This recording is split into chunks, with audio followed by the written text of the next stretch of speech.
Hello students, welcome to my YouTube channel. দেখো আমরা আজকে করব চিরদিনের হাতে কলমে।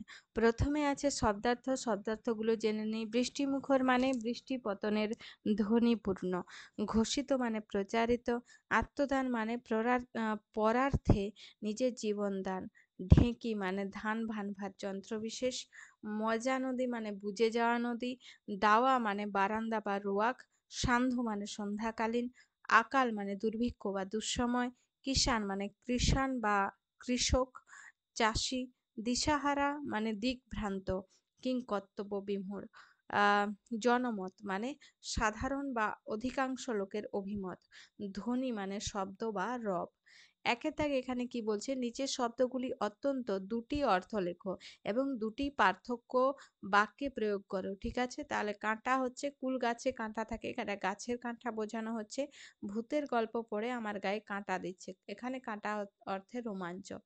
এরপরে আছে তাল, জোড়া, সারি, মজা, পাশ। ঠিক আছে, তাল হচ্ছে গানের অংশ, তাল মিলিয়ে সবাই গান করছে। তাল হচ্ছে গাছ বিশেষ, তাল গাছ এক পায়ে দাঁড়িয়ে। জোড়া হচ্ছে যোগ করা, কাঠ জোড়া লাগিয়ে দরজা তৈরি হয়। জোড়া হচ্ছে দুটি, আর জোড়া ইলিশ রান্না হবে বাড়িতে। সারি হচ্ছে শ্রেণী, প্রার্থনার সময় আমরা সবাই সারিতে দাঁড়াই। সারি হচ্ছে সারি গান, মাঝিরা সারি গান গায়। মজা হচ্ছে আনন্দ, আজ খুব মজা। মজা হচ্ছে বদ্ধ, মজা পুকুরটির জল সবুজ হয়ে গেছে। পাশ হচ্ছে নৈকট্য, লোকটি তার বিপদে সবাইকে পাশে পেয়েছে। পাশ হচ্ছে উত্তীর্ণ, আমি ষষ্ঠ শ্রেণী পাশ করেছি। এরপরে দুইয়ের দাগ কি বলছে, নিচের শব্দযুগলের অর্থ পার্থক্য নির্দেশ করে দুটি আলাদা বাক্যে তৈরি করো। এখানে কাঁটা আছে, কাটা। পার পাড়, জড়ো জড়ো, সব সব। আর দ্বীপ হচ্ছে দ্বীপ, দ্বীপ অ্যান্ড দ্বীপ দুটো। ঠিক আছে, কাঁটা হচ্ছে গাছের কাঁটা, গোলাপ ফুলের কাঁটা থাকে। কাটা হচ্ছে টুকরো করা, আমার হাত কেটে গেছে মানে দুভাগ করা। ঠিক আছে, পার হচ্ছে পার হওয়া, নদীর অপর দিকে নৌকা করে পার হব। পাড় হচ্ছে কাপড়ের ধার, চওড়া পাড়ের শাড়ি দেখতে খুব ভালো লাগে। জড়ো হচ্ছে একত্র করা, ছড়িয়ে থাকা জিনিসগুলো জড়ো করো। জড়ো হচ্ছে প্রাণহীন, জড় বস্তুর কোনো প্রাণ থাকে না। সব হচ্ছে সকল, সব ছাত্রছাত্রীরা লাইনে দাঁড়ালো। সব হচ্ছে মৃতদেহ, সব দেহটি দাহ করা হলো। দ্বীপ হচ্ছে প্রদীপ, প্রদীপ জ্বালিয়ে দাও বা দ্বীপ জ্বালিয়ে দাও। ঠিক আছে, দ্বীপ হচ্ছে, এখানে আমরা দ্বীপই লিখবো কারণ প্রদীপ তো তার মানে। ঠিক আছে, এরপরে আছে দ্বীপ, জলবেষ্টিত ভূখণ্ড। দ্বীপটি অতি প্রাচীন, অনেক দিন আগেকার দ্বীপ। ঠিক আছে, তিনের দাগ কি বলছে, ঠিক বানানটি বেছে নাও। তাহলে ঠিক বানানটি আমরা দেখে নেব এখান থেকে।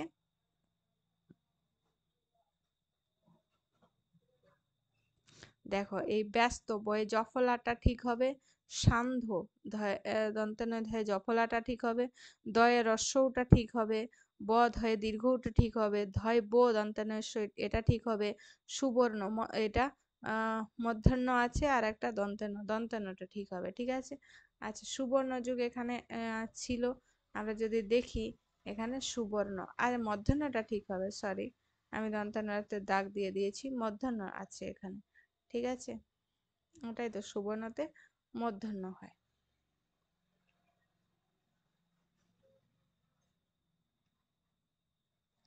এরপর চারের দাগ কি বলছে, নিচের শব্দগুলি কোনটি বিশেষ্য এবং কোনটি বিশেষণ বাছাই করে আলাদা দুটি স্তম্ভে সাজাও। এরপর বিশেষ্যগুলি বিশেষণ রূপ এবং বিশেষণগুলির বিশেষ্য রূপে লেখো। ঠিক আছে, তাহলে এখানে লাজুকটা হয়ে যাচ্ছে লজ্জা, লাজুক বিশেষণ। ব্যস্ততা বিশেষ্য, ব্যস্ততা। মাঠটা হয়ে যাবে মেঠো। ঠিক আছে, আমি যেগুলো এখানে কালো কালিতে লিখেছি সেগুলো বইতে দেওয়া আছে, আর যেগুলো নীল কালিতে লিখেছি সেগুলো তোমাদেরকে এখানে পরিবর্তিত রূপ। ঠিক আছে, সন্ধ্যা এখানে সান্ধ্য, গ্রাম হচ্ছে গ্রাম্য, ঘর হচ্ছে ঘরোয়া। পরে ঘোষিত আর চাষি এ দুটো বিশেষণ শব্দ। ঘোষিত এখানে বিশেষ হয়ে যাবে ঘোষণা, আর চাষি এখানে বিশেষ হয়ে যাবে চাষ। জলটা হয়ে যাবে জলীয় বা জল, ফসলটা হয়ে যাবে ফলনশীল বা ফসলি। বলে না ফলনশীল জমি বা ফসলি জমি, যেটা খুশি লিখতে পারো। পাঁচের দাগ কি বলছে, বিপরীতার্থক শব্দ লেখো। ঠিক আছে, বিপরীত শব্দ লিখতে হবে এখানে আমাদেরকে।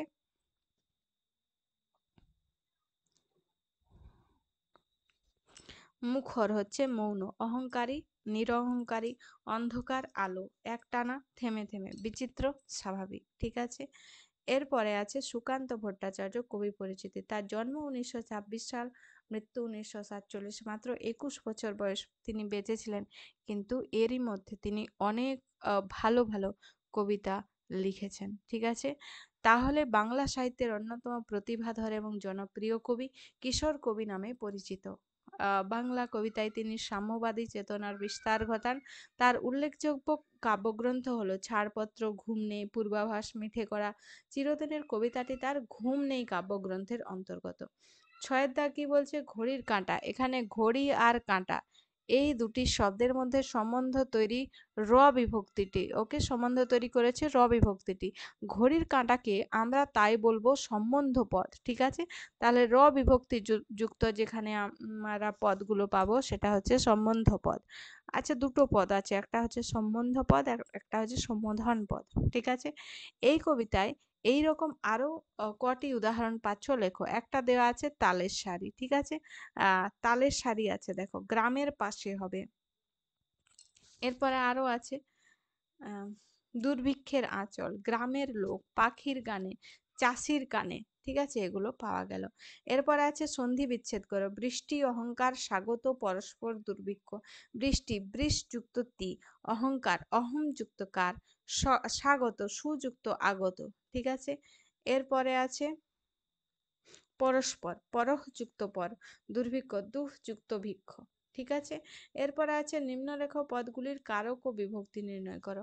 আচ্ছা, তোমরা কারক বিভক্তি তো জানো। এখানে কে দিয়ে প্রশ্ন করলে আমরা কি পাবো? কর্তা। কি বা কাকে দিয়ে প্রশ্ন করলে পাবো? কর্ম। ঠিক আছে, আহ তাহলে দ্বারা, কিসের দ্বারা দিয়ে প্রশ্ন করলে পাবো? করণ। কিসের জন্য দিয়ে প্রশ্ন করলে পাবো? নিমিত্ত কারক। এরপরে আসছে অপাদান কারণ, হইতে থেকে, এগুলো অপাদান কারণ। আর কোনো সময়, স্থান এইসব বোঝালে অধিকরণ কারক। ঠিক আছে, তাহলে এখন কি বলছি? রাত্রি এখানে স্বাগত সান্ধ্য শাঁখে। ঠিক আছে, কিসের দ্বারা এখানে রাত্রিকে স্বাগত জানানো হচ্ছে? সান্ধ্য শাঁখের দ্বারা। তো এটা করণ কারকে এ বিভক্তি। এখানে সকাল ঘোষিত হয় পাখির গানে, সকালটা একটা সময় বোঝাচ্ছে, তো সেই জন্য অধিকরণ কারকে শূন্য বিভক্তি। ঠিক আছে, এরপরে আছে এ গ্রামের পাশে মজা নদী 12 মাস। ঠিক আছে, তাহলে সময় বোঝাচ্ছে, তো অধিকরণ কারকে শূন্য বিভক্তি। ঠাকুমা গল্প শোনায় যে নাতনিকে, কাকে শোনায়? নাতনিকে, কর্মকারকে কে বিভক্তি। কৃষক বধূরা ঢেঁকিতে নাচায় পা। কৃষক ও কে, এখানে আমরা কে দিয়ে প্রশ্ন করছি, তো উত্তর পাচ্ছি, তো কর্তৃকারকের শূন্য বিভক্তি। ঠিক আছে, এরপরে আছে 9 দাগ, বাক্য বাড়াও। চলে গেল লোক, কখন, কেন, কোথায়। চলে গেল লোক সকালে, অকালেতে, দিকে দিকে। ঠিক আছে, আজ বিদ্রোহ বুঝি করে কে, কখন। আজ বিদ্রোহ বুঝি করে মজা নদী বর্ষায়। ঘোমটা তুলে দেখে নেয় কোনো মতে, কে, কি, কোথায়। ঘোমটা তুলে দেখে নেয় কোনো মতে, কৃষক বধূ সবুজ ফসল জল আনবার পথে। এ গ্রাম সবুজ ঘাগরা পরে, কেমন, কিসের। এ গ্রাম সবুজ ঘাগরা পরে, নতুন সবুজ ঘাসের। নতুন সবুজ ঘাগরা পরে সবুজ ঘাসের, তাই না? দ্বীপ জলে, কোথায়, কখন। দ্বীপ জলে ঘরে ঘরে প্রতি সন্ধ্যায়। ঠিক আছে, এরপরে আছে 10 দাগ। 10 দাগ, একটি বাক্যে উত্তর দাও। ব্যস্ত ঘড়ির কাঁটা কোথায় গিয়ে থেমে গেছে। ব্যস্ত ঘড়ির কাঁটা বৃষ্টিমুখর লাজুক গায়ে গিয়ে থেমে গেছে। তালের শাড়ি কোথায় রয়েছে। তালের শাড়ি জোড়া দিঘির পাড়ে রয়েছে। কিষান পাড়া নীরব কেন। কিষান পাড়ার নীরবতার কারণ পচা জল আর মশার অহংকার। বর্ষায় কে বিদ্রোহ করে। বর্ষায় গ্রামের পাশের মজা নদী বিদ্রোহ করে। ঠিক আছে, এরপরে আছে 10-5। 10-5 কি বলছে? কে গোয়ালে ইশারা পাঠায়, তাহলে গোয়ালে ইশারা পাঠায় সবুজ ঘাস। রাত্রি, রাত্রিকে কিভাবে স্বাগত জানানো হয়। রাত্রিকে সান্ধ্য শাঁখে স্বাগত জানানো হয়। ঠিক আছে, এরপরে আছে 7, কোথায় জনমত গড়ে ওঠে। বুড়ো বটতলায় জনমত গড়ে ওঠে। এরপরে 8 দাগ কি বলছে? ঠাকুমা কাকে কখন গল্প শোনান। ঠাকুমা ঠাকুমা রাত্রি হলে দাওয়ার অন্ধকারে নাতনিকে গল্প শোনান। সকালে কোন গল্প তিনি বলেন। কেমন করে গতবার আকালেতে লোক চলে গেল দিকে দিকে। লোক দিশেহারা হয়ে চলে গেল দিকে দিকে, এই গল্পটি তিনি বলেন। 10-10 কি বলছে? সকালে আগমন কিভাবে ঘোষিত হয়? সকালের আগমন ঘোষিত হয় পাখির গানে। কবিতায় কোন কোন জীবিকার মানুষের কথা আছে? কবিতায় কামার, কুমোর, তাঁতি, কৃষক এইসব জীবিকার মানুষের কথা আছে। এরপরে আসছি ১১র দাগ। ১১র দাগ একটু বড় করে লিখতে হবে ৮ থেকে ১০টি বাক্যে। এই কবিতায় বাংলার পল্লী প্রকৃতির যে বর্ণনা আছে তা নিজের ভাষায় সংক্ষেপে লেখো। ঠিক আছে? কবি সুকান্ত ভট্টাচার্য তার লেখা চিরদিনের কবিতাতে খুব সুন্দরভাবে পল্লী প্রকৃতির কথা বর্ণনা করেছেন। গ্রামের মধ্যে দেখা যায় সবুজ মাঠ, চওড়া দিঘির পাড়ে তাল গাছের সারি। বর্ষাকালে গ্রামের মজা জল ফুলে ফেঁপে ওঠে। বর্ষায় চারিদিক সবুজে ভরে যায়। সকালে পাখির ডাকে, এটা দিকে দিকে নয়, ডাকে চারিদিক মুখরিত হয়। ঠিক আছে? এরপরে আছে কবিতাটিতে গ্রামীণ মানুষের জীবনযাপনের যে ছবি পাও তা নিজের ভাষায় বর্ণনা করো। গ্রামীণ মানুষের জীবনযাপন। চিরদিনের কবিতাটিতে সুকান্ত ভট্টাচার্য গ্রামীণ মানুষের জীবনযাপনের খুব সুস্পষ্ট ধারণা পাওয়া যায়। বর্ষার সময় পচা জল আর মশার অত্যাচারে কিষানপাড়া নীরব হয়ে আছে। সন্ধ্যার সময় শাঁখ বাজিয়ে যখন রাত্রির আমন্ত্রণ জানানো হয় তখন কৃষকেরা আলপথ দিয়ে বাড়ি আসে। সন্ধ্যের সময় বুড়ো বটতলাতে জমায়েত হয়। কৃষক বধূরা ঢেঁকিতে ধান ভানে। সন্ধ্যা হলেই ঘরে ঘরে দীপ জ্বলে। রাত্রে ঠাকুমা দাওয়ায় বসে গল্প শোনায় আকালের নাতনিকে গল্প শোনায়। গল্প শোনায় নাতনিকে, এখানে নাতনিকে লিখবে। কামার, কুমোর, তাঁতি, কৃষক নিজেদের কাজ করে। জল আনবার সময় কৃষক বধূ ঘোমটা তুলে দেখে নেয় ফসলের ফলন কেমন হলো। ১১-৩ কি বলছে? আকাল ও দুর্ভিক্ষের প্রেক্ষাপটে মানুষের সম্মিলিত শ্রম আর জীবনী শক্তি কিভাবে বিজয়ী হয়েছে কবিতাটি অবলম্বনে তা বুঝিয়ে দাও। কবি সুকান্ত ভট্টাচার্যের লেখা চিরদিনের কবিতাটিতে দুর্ভিক্ষ পীড়িত একটি গ্রামের কথা বর্ণনা করা হয়েছে। আকাল এবং দুর্ভিক্ষ সত্ত্বেও সব মানুষ পরিশ্রম করে নিজেদের খারাপ অবস্থার উন্নতি করার চেষ্টা করছে। তাই অতি দুর্দিনেও চাষি লাঙল নিয়ে মাঠে যায়। কামার, কুমোর, তাঁতি তাদের নিজেদের কাজ করে। ঘরে খাবার না থাকায় ও কাজ না পাওয়ায় মানুষেরা দিকে দিকে গেল কাজের সন্ধানে। কৃষক বধূ জল আনবার পথে ঘোমটা তুলে দেখে নেয় ফসল কেমন হয়েছে এবারে। ঠিক আছে? এরপরে ১১-৪ কি বলছে? কোন বিশেষ সময়ের নয় বরং কোনো বিশেষ সময়ের নয় বরং আবহমান কালে বাংলাদেশ তার প্রকৃতি ও মানুষকে নিয়ে জীবনের যে জয়গান গেয়ে চলেছে এই কবিতায় তারই প্রকাশ দেখতে পায়। উপরের উদ্ধৃতিটির সাপেক্ষে কবিতাটির নামকরণের সার্থকতা বিচার করো। তাহলে কবি সুকান্ত ভট্টাচার্যের লেখা চিরদিনের কবিতায় কবি বাংলাদেশের একটি গ্রামের চিত্র বর্ণনা করেছেন। বাংলা একটি নদীমাতৃক দেশ। অনেক নদী, শাখা নদী, উপনদী বয়ে চলেছে এই অঞ্চলের মধ্যে দিয়ে। তাই খরা ও বন্যার মতো প্রাকৃতিক বিপর্যয় বছরের পর বছর হতেই থাকে। মানুষ দুর্ভিক্ষ ও আকালের সঙ্গে সুপরিচিত। দুর্ভিক্ষের পরে মানুষ নিজেদের দিনচর্যায় ব্যস্ত হয় যাতে তাদের পরিস্থিতি উন্নতি হয়। চাষি মাঠে যায় লাঙল নিয়ে, কামার, কুমোর, তাঁতি সবাই নিজের নিজের কাজ করে। কিছুদিন বিপর্যয়ের পর মানুষ আবার তার জীবনের ছন্দে ফিরে আসে। এই দৃশ্যটি বাংলাদেশের গ্রামে চিরদিনের দৃশ্য। তাই এই কবিতার নাম চিরদিনের সার্থক নামকরণ। এরপরে দেখো ১২র দাগ। ১২-১ কি বলছে? এখানে বৃষ্টিমুখর দিনে থেমে যায় ঘড়ির কাঁটা। বৃষ্টিমুখর দিনে গ্রামের দৃশ্যটি খুবই চমৎকার। কারো কোনো তাড়া নেই। যে যার ঘরে নিস্তব্ধভাবে আছে। সময়ের কোনো হিসেব নেই সেখানে। ঘড়ির কাঁটা যেন থেমে গেছে। এ গ্রামের পাশে মজা নদী বর্ষায় বিদ্রোহ বুঝি করে। কবিতাটিতে বর্ণিত গ্রামটির পাশে বয়ে চলেছে একটি মজা নদী। তাতে অন্য সময় জল থাকে না, কিন্তু বৃষ্টির জলে সেই নদী ফুলে ফেঁপে ওঠে, যেন নদীটি বিদ্রোহ করছে। দুর্ভিক্ষের আঁচল জড়ানো তার গায়ে তারা মাঠ আবার কাজ করে না, কিছু একটা ছিল। ১ মিনিট দেখে নিচ্ছি।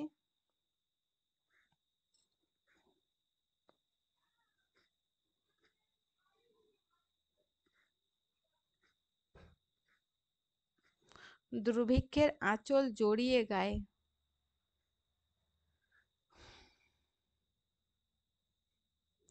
দুর্ভিক্ষের আঁচল জড়ানো গায়ে এ গ্রামের লোক আজও সব কাজ করে।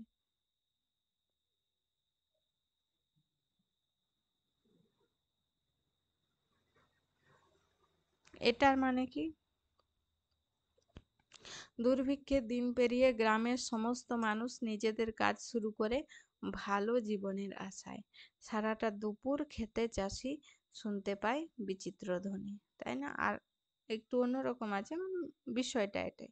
দুর্ভিক্ষের পরে সবাই নিজের নিজের কাজ শুরু করে। কুমোরের ঘরে কুমোরের ঘরের শব্দ, কামারের হাপরের শব্দ, তাঁতির তাঁত বোনার শব্দ সারা দিন কৃষক শুনতে পায় ক্ষেত থেকে। সবুজ ফসলে সুবর্ণ যুগ আসে। দুর্ভিক্ষের পরে সমস্ত মানুষ নিজেদের দৈনন্দিন কাজে ফিরে যায়। চাষিরা ক্ষেতে ফসল ফলায়, কুমোর কামার তাঁতিরা নিজেদের কাজে ফিরে যায়। মাঠে সবুজ ফসল ফলে এবং ঘরে ঘরে খুশিতে ভরে ওঠে সবাই। সেই ফসলের হাত ধরে আসে সোনালি সময়। ঠিক আছে? এরপরে ১৩ কি বলছে, তোমার দেখা একটি গ্রামের কথা ডায়েরিতে লেখো।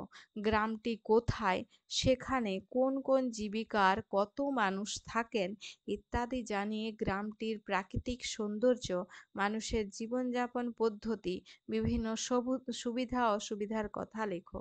গ্রামটির উন্নতি সাধনে যদি তোমার কোনো পরামর্শ দেওয়ার থাকে অবশ্যই সে কথা লিখবে।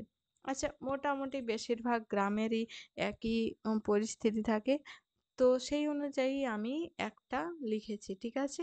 গ্রামটি পশ্চিমবঙ্গের কোন জেলায় অবস্থিত লিখবে, তোমার যে জেলাটি, তুমি যদি কোনো গ্রামে থাকো তোমার যে জেলাটি সেই জেলাটি লিখবে। আর যদি তুমি গ্রামে না থাকো তাহলে তোমার আশেপাশের গ্রামের নাম, তোমার যদি কোনো আত্মীয় কোনো গ্রামে থাকে সেই গ্রামটি তুমি যেটা দেখেছো আর কি সেটা লিখবে, ঠিক আছে?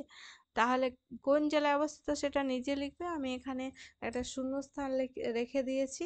সেখানে কৃষক, কামার, কুমোর, শিক্ষক, ডাক্তার, নাপিত ইত্যাদি জীবিকার মানুষ থাকে। গ্রামটি চারিদিকে সবুজে ঘেরা। গ্রামটির বাইরে একটি মাঠ এবং তার পাশে মস্ত বড় দিঘি। সেখানে মানুষ সারাদিন নিজের কাজকর্ম করে এবং সন্ধ্যাতে জমায়েত করে গল্প করে। গ্রামটিতে কোনো হাসপাতাল নেই। আশেপাশের রাস্তা খারাপ কিন্তু তার প্রাকৃতিক সৌন্দর্য খুবই মনোরম। গ্রামটির উন্নতি সাধনের জন্য গ্রামের পাশের রাস্তাগুলি পাকা হওয়া দরকার। গ্রামে স্কুল ও হাসপাতাল তৈরি করলে গ্রামটির উন্নতি সাধন হবে। ঠিক আছে? এরকমভাবে লিখতে পারো। তাহলে এখানে আমাদের শেষ হচ্ছে সমস্ত কোশ্চেন। আমরা সব কোশ্চেনগুলোর আনসার করলাম। আশা করি তোমরা সমস্ত কোশ্চেনগুলো উত্তর বুঝতে পেরেছো। যদি না বুঝতে পেরে থাকো আমাকে কমেন্টে প্রশ্ন করতে পারো, ঠিক আছে? আমি তার যথাযথ উত্তর দেওয়ার চেষ্টা করব। ভিডিওটি শেষ পর্যন্ত যদি দেখে থাকো, শেষ পর্যন্ত ভিডিও দেখার জন্য অনেক ধন্যবাদ।